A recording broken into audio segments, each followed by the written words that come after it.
Bonjour à tous, Nicolas avec vous pour cette nouvelle vidéo. Alors, aujourd'hui c'est une vidéo de prévention. Bon, si vous voulez pas faire de la prévention, il faut éteindre tout de suite, hein. Alors, on va parler des flammes jumelles. Alors, dans d'autres vidéos, j'ai abordé, on va dire, le côté positif des flammes jumelles, c'est-à-dire le fait de rencontrer une personne avec, on va dire, beaucoup de compatibilité sur plein de niveaux, ce qu'on peut appeler une flamme jumelle d'une certaine façon, même s'il y a plusieurs grades. Mais aujourd'hui, on va aborder le sujet des fausses flammes jumelles. Alors, je vous préviens, ça va peut-être pas vous plaire, mais c'est pas grave. Bon, alors, ce que j'ai remarqué au cours de ma vie et au cours aussi de beaucoup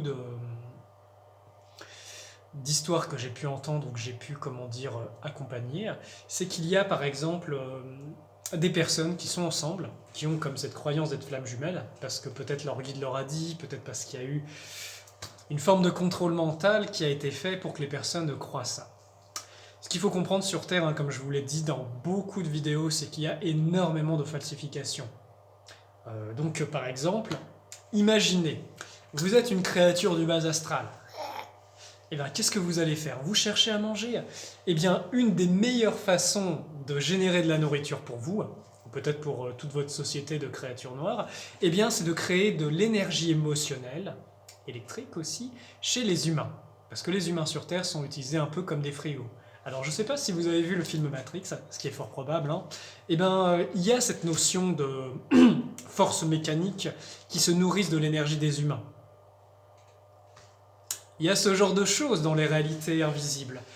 Ce qu'il faut savoir, c'est que, admettons, deux personnes, on va dire plus ou moins conscientes, qui se rencontrent, ou par exemple on les a un petit peu poussées à se mettre ensemble, en mettant des paillettes, en mettant des trucs super, en mettant des états de conscience magnifiques, eh bien ce genre de choses peut être une falsification parce que le jeu des forces obscures est justement de réunir des personnes extrêmement différentes qui n'ont rien à voir entre elles et de les faire se mettre en couple, sachant que ce genre de situation, vu qu'il n'y a pas vraiment de compatibilité réelle, sur un plan humain et sur d'autres niveaux, eh bien ça va créer énormément de conflits.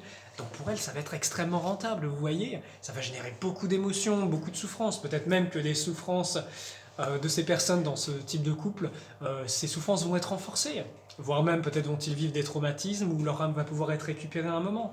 Vous voyez, c'est comme ça qu'elles pensent, les forces obscures. Et du coup, prenez bien en compte que avoir le coup de cœur pour une personne, sentir des compatibilités, sentir de l'amour, oui c'est une chose, mais n'oubliez pas et n'oubliez jamais le discernement sur un côté purement humain. Est-ce que la relation elle est bénéfique? Est-ce que ça vous permet d'évoluer? Bien sûr, ça va vous permettre, même les vraies relations, de voir vos parts d'ombre et de voir les choses pas vues. Mais par contre, si c'est une falsification et qu'on vous a mis, comme on vous a tricoté ensemble pour que vous restiez ensemble et que vous vous entre-déchiriez, eh bien là c'est autre chose, vous voyez. Et je peux vous dire, c'est que parfois on peut rester dans des couples très malsains parce qu'on a la croyance que oh mais mon Dieu, c'est la personne qui est pour moi, mais je comprends pas, j'ai retrouvé ma flamme jumelle. Et en fait, vous en prenez plein la gueule. Donc, je peux vous dire ce genre de choses. Il y a des falsifications, donc soyez vigilants. Pour peu que la personne avec qui vous soyez en couple est un vrai être humain et que ce soit pas, je sais pas, un hologramme de la matrice qui par exemple vous accompagne et va vous pourrir la gueule parce que derrière c'est la matrice, c'est pas de la conscience. Et donc qui va jouer sur toutes vos failles. Bon, il y aurait beaucoup à dire sur le sujet, mais ce qu'il faut retenir, c'est, eh bien, soyez vigilants, restez à l'écoute humainement. Est-ce que la relation vous fait du bien? Est-ce que ça vous fait grandir? Est-ce qu'elle est toxique ou est-ce qu'elle est positive? Il y aurait encore beaucoup à dire sur le sujet, mais je vais m'arrêter là pour aujourd'hui. Alors, chers amis, merci pour vous qui diffusez mes vidéos, qui me soutenez, qui laissez aussi de beaux commentaires sur ma chaîne. Merci, ça me soutient, ça me permet, ça me donne aussi beaucoup d'énergie positive pour continuer à vous transmettre, à vous partager, à rayonner ce que j'ai dans mon cœur pour vous. Et puis voilà, je vous embrasse et mes amis, que la lumière soit avec vous. À la prochaine!